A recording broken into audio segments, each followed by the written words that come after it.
Hi, I'm Krista with Playing with a Purpose. Today I wanted to share with you a few stories that we're reading during our spring theme. The first one is Little Cloud by Eric Carle. The story talks about a little cloud and how he changes into different things. You'll see that he turns into a sheep, another one an airplane, and a shark. A cute follow-up activity for the children. So what you're going to need for this art project is a piece of paper and some paint. First thing you're going to do is fold the piece of paper in half. Next, you drop some paint on the paper, and then you allow the children to squish the paint with their fingers. This gives them a lot of practice with their fine motor skills. The children are naturally curious to open it up and see what happened. So what I like to do is ask the child what their cloud turned into, just like the story. So this child said that their cloud turned into a butterfly. So I just put, my cloud looks like a butterfly. It turns out super cute, and it just gives them an extra extended learning opportunity about the book. Later on in the story, all the clouds get together and it rains. And so what I like to do for this activity is have the children paint their hands and place their hand all over the paper to make rain. I also encourage the children to tap their fingers like the way rain falls all over their paper. I print out the words rain, rain, go away, come again another day. And then I write little, and whatever the student's name is, I put their name in the poem. Little Garnet wants to play. I took a Sharpie and I drew a cloud, and then I cut them out. And then put them on their page. So they're both super simple activities that go nicely with the little cloud. So the next story, Big Sarah's Little Boots.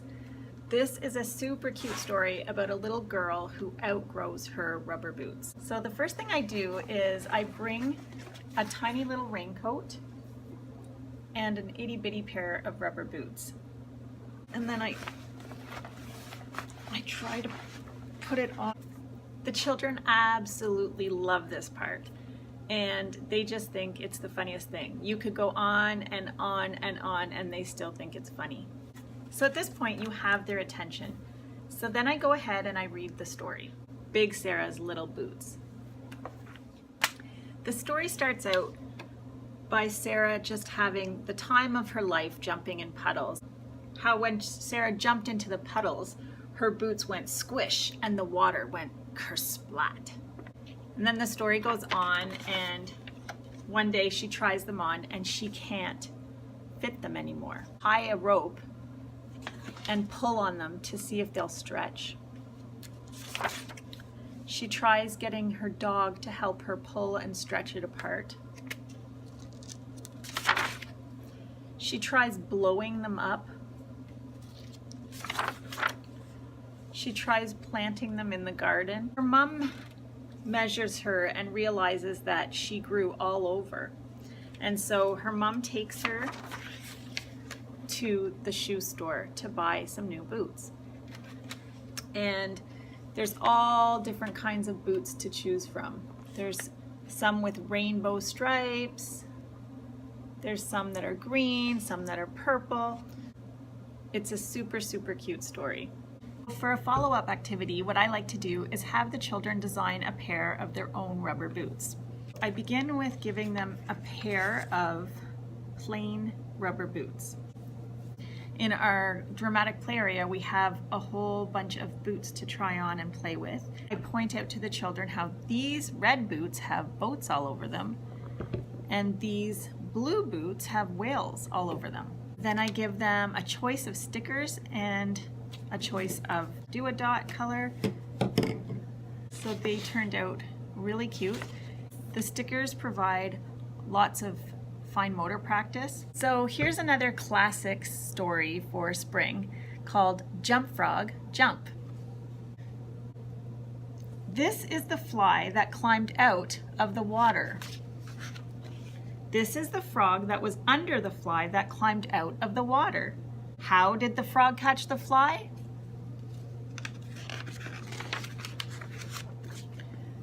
Jump, frog, jump. This is the fish that swam after the frog that was under the fly that climbed out of the water. How did the frog get away?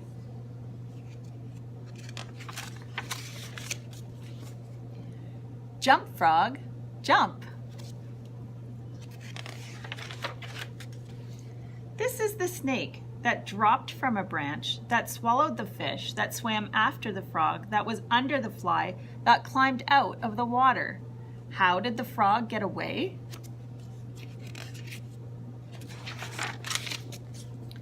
Jump, frog, jump. At this point in the story, the children start to recognize the familiar part in the story. Jump, frog, jump. It's a great way to get them interacting throughout the story. So the story continues and the children enjoy being engaged in the story. To sing 5 green and speckled frogs for our circle time after we read Jump, Frog, Jump.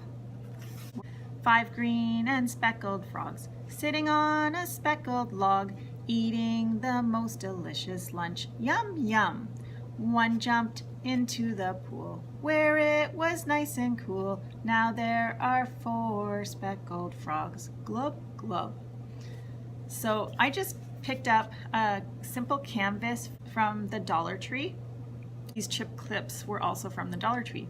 A fun gross motor activity is to just simply cut out some lily pads and laminate them and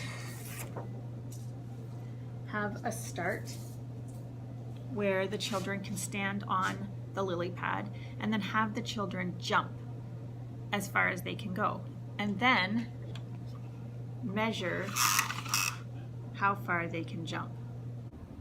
So I would have the children stand on the lily pad and then I would say, jump, frog, jump. And then wherever they land, you place another lily pad. We would measure how far they can jump. This is a fun activity to get the children moving and to repeat the phrase that they learned in the story. The last book I wanted to share with you is called I Love Mud and Mud Loves Me. We all know children love mud. They love mud, they love pies for them. I have 2 mud activities. The first one is just learning what makes mud. So the first thing I do is give them each a tray with some soil in it. And we pour some water in. I give them each a little craft stick and they mix.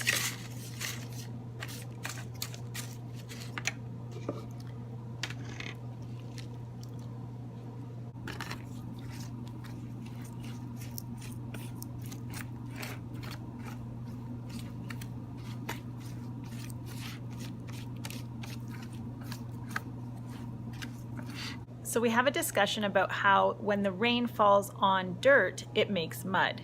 As an extended learning opportunity, I like to place the containers up in the window where the sun beats down on them, and then we check on them in a few days. And I have the children observe what happened to their soil. So they'll be able to notice that when they were playing with it wet and mucky, and after it's been in the window, it dries up. In May, we're going to be doing a theme on plants, and so this activity is going to be a good one to remind the children and how the soil dried up after a few days. And so when we talk about how the plants need water, we can say, do you remember what happened to our soil when we left it in the window? They'll be able to understand that the water went away and so the plants continue to need water.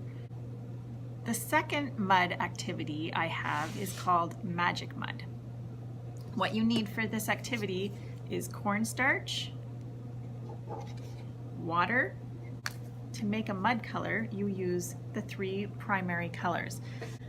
Last month, we talked all about colors and we learned about the primary colors being blue, red, and yellow. This is a great opportunity to refresh their memories about the primary colors. To make brown, you need equal parts yellow and red, and then add enough blue to create the brown that you're looking to achieve. So magic mud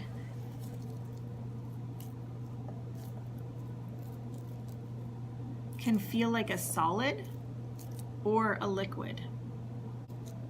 But as soon as you stop moving, it begins to go into liquid form. If you move it around, it can be like a solid. As you let go,